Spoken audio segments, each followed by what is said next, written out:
So another example of the sort of the way these folks could affect U.S. policy is Harry Dexter White's in the Treasury Department. There's aid that is supposed to go to Chiang Kai-shek. Very good.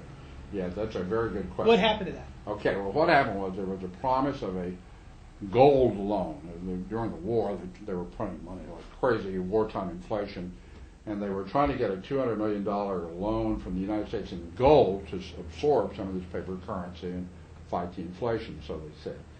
And that had been promised to the Chinese finance minister, a man named H.H. Kung, by Henry Morgenthau, who was then the Secretary of the Treasury. And there's a whole story there about Morgenthau and Kung and others. But in the there's a document called the Morgenthau Diaries, which I have, and where Morgenthau is sitting, the transcripts of these meetings, Morgenthau is sitting talking to his aides at different times, saying, why isn't this gold being delivered to the Chinese like we promised? And his aides are telling him, well, there's some glitches and problems and delivery difficulty, and Chiang Kai-shek's corrupt anyway, so, you know.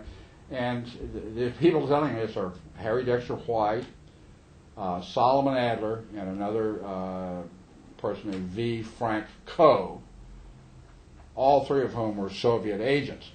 So here's the Secretary of Treasury sitting around wondering, why are we getting this aid to this anti-communist government, and the three people that are counseling him on why they can't or shouldn't do it are Soviet agents.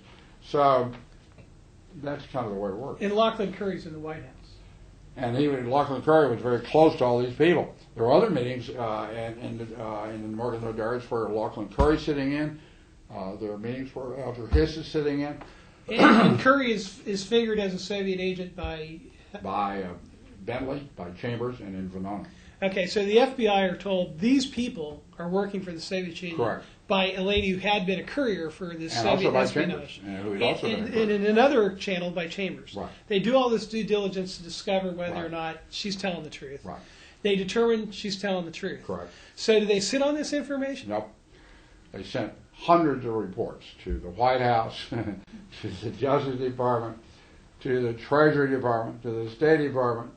Hoover was sending reports like crazy from the latter part of 1945 up through 48, and nothing was done. So